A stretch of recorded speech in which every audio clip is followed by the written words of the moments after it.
One, we map it so we might want to go out and find them one day. And also we map them so we know which ones might hit us. Because being hit by an asteroid would be real bad. We're against that. Not much we can do about it necessarily, or maybe there is, but that's one of the reasons that we map it overall.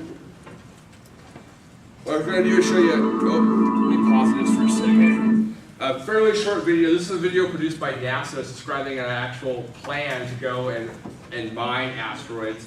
It's a pretty cool little video and it gives you a good idea of what the process of docking might look like. The near-Earth objects, NEOs as they're called, turn out to be some of the easiest places in the solar system to reach in terms of the propulsion energy required.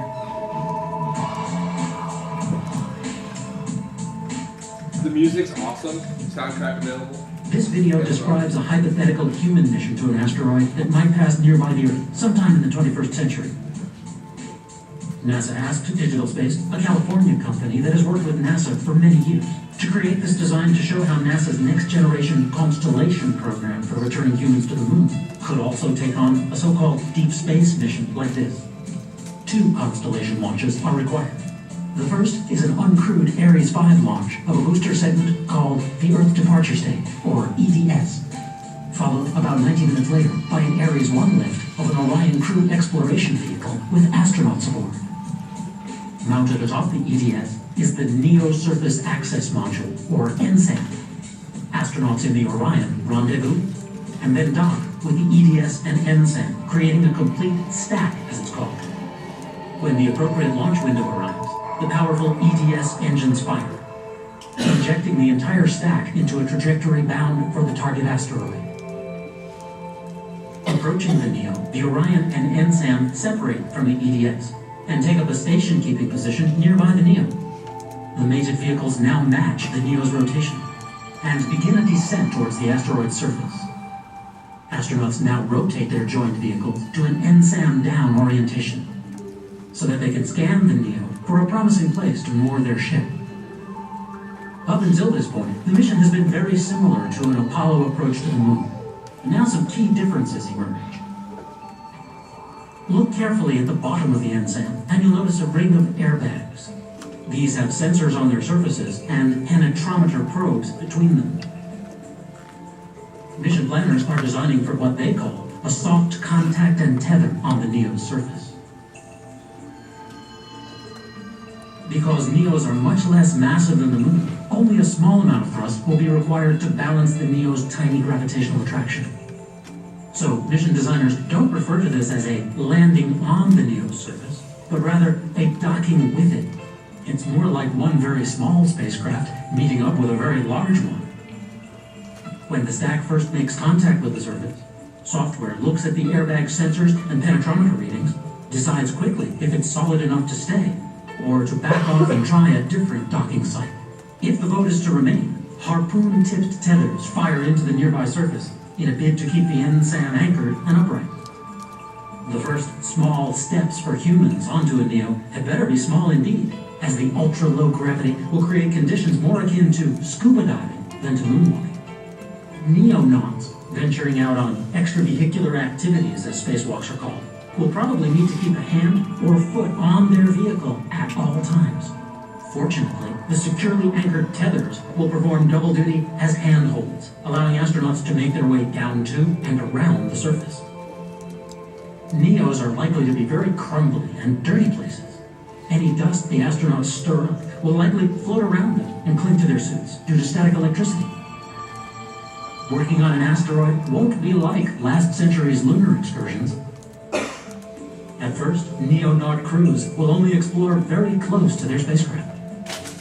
But they could climb back inside and hop the entire vehicle to other locations on the asteroid and take additional samples.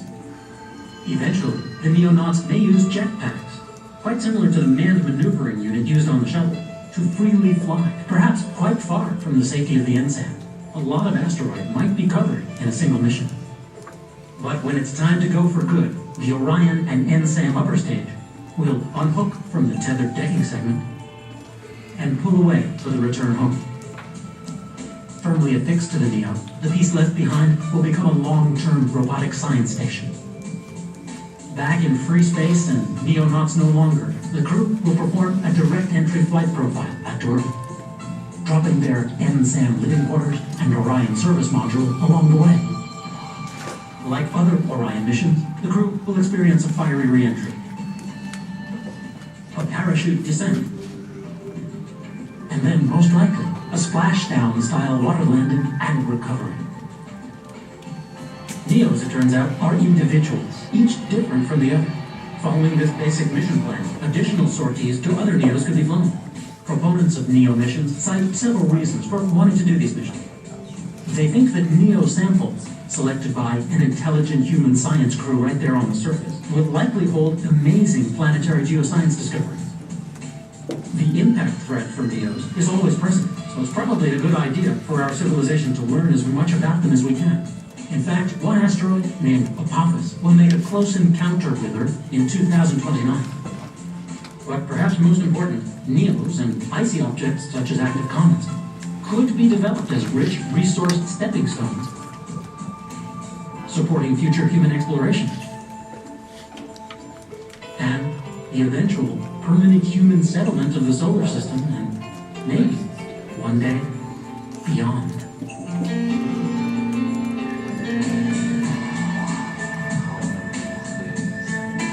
I love the one day beyond at the end. So a couple things to note about that is one of the things, like this particular video is suggesting that the Constellation project might be effective for this. It has a lot of the same feasibility questions, or at least time frame questions that we see with lunar mining. That would take a long time. Some of the vehicles, the craft that we would need to get there are still in development and probabilistically going to be funded. And so we see, there's a little bit of a process to getting there. It's not as easy as just flying to an asteroid and drilling some stuff off of it. However, I did want to give you all a little bit of an idea what the mining processes look like. In general, like the ways we might go about mining either an asteroid or the moon. And a lot of them are actually similar mining processes that we use on Earth. Strip mining is the process of sort of this layer by layer, tearing away at the surface of something and digging in to get to where the minerals and ore and et cetera, and resources are. This is a mountaintop in West Virginia, obviously not an asteroid, but it gives you an idea how a strip mine works. It keeps kind of cutting into the face of the rock deeper and deeper, almost like you would see in a quarry. But the process of just stripping away the land until we get to where the ore and such is. Shaft mining is sort of what you think of when you think of mining, like dig a hole in the ground. Pretty much, it's exactly like this video. Nothing you'll learn at camp before through this. It's a little loud. Anyway, dig dug. If you grew up like me in the 80s, you played a lot of dig dug. I thought it was funny. Anyway, shaft mining is the process of burrowing down, building shafts, just like you would coal mining in the U.S. No one's ever played dig dug? Alright, I was really afraid some of your childhoods have been ruined, but it seems like everything's okay. So it's pretty much exactly like that. This one's really cool as well. One of the ideas that we've had, like the little video I have to show you what this magnetic rake isn't really one we would use on the moon, but the idea of using basically a giant magnetic lawnmower to pick up ore and minerals and the magnetic elements that are present on the surface of the rocks. See, big magnetic lawnmower. They would be pulled behind, usually you either have to be behind small remote vehicles, but one of the feasibility issues there is that they're kind of hard to keep. There's no gravity on the asteroids, and keeping all that together is tough to do. But one of the proposals that a lot of asteroid miners talk about is the process of using the magnetic rake or something like it. I think this is basically used to pick up nails and stuff at construction sites, but I thought I'd give you an idea what it kind of looks like. So why would we mine the moon? According to John S. Lewis, who's a professor of planetary science at the University of Arizona's Lunar and Planetary Laboratory, raw materials from the average size NEA would amount to a market value of about $20 trillion. How many asteroids did I say are potentially mineable, do we think? 7,000. About 7,000 times 20 trillion is a lot of moolah, right? There's a lot of resources there to be mined and used. Now, I am kind of tricking you a little bit because this technically is, well, most of the things that we find on the asteroids are not directly convertible to energy like helium-3 is in the same way. But they are rich in a lot of these minerals and ores and irons and metals and so forth. Platinum, iron, nickel, silver being big ones. The price of platinum in the last 15 years has, I think, quadrupled in that period of time. Very expensive and difficult to buy on Earth, and so it might be easier, not easier, but it might be more abundant on asteroids. Iron and nickel have obvious industrial applications that we'll talk about in a second, but silver is another one that's very, very important. We think that we may find quite a bit of silver in the process of mining asteroids, and silver does directly relate to energy. Is anybody's lab writing solar-powered satellites? Why does silver matter to you, labbies? Doesn't it go into solar cells? Yeah, it does, for sure. It's in fact, silver is used in a lot of different. It's conductive. It's fairly malleable. It's easy to work with, and it's high. It's efficient for conducting electricity and energy. The problem is, and we'll talk about this a little bit more in a second, is that we're running out of it. You all familiar with arguments like peak oil? There's only so much oil, and how much left is eventually we'll peak. We produce as much as we can. We can only produce less. Well, the same thing is happening with silver. In fact, we've got so little silver that the price of silver is skyrocketing as well. There's lots of interesting articles about peak silver. A lot of different investors, people who invest in silver and so on, and precious metals are very concerned about the future cost of silver. And guess who's got one of the largest silver reserves in the world? Our buddy China. It's actually in Inner Mongolia. But China's probably not going to share it, and most definitely not going to let us go get it, right? And so a potential conflict with countries like China, or China in particular in this case, seems pretty likely. And it's difficult for us to replace silver in our electronics and solar power and things like that. So in order for us to go forward with effective solar energy on terrestrial or otherwise, that we're going to need large stores of silver. We're going to have to find some place to get them. As I said, there's obvious industrial and military applications to the other ores. We use them to build things. I'm not going to go into that too much.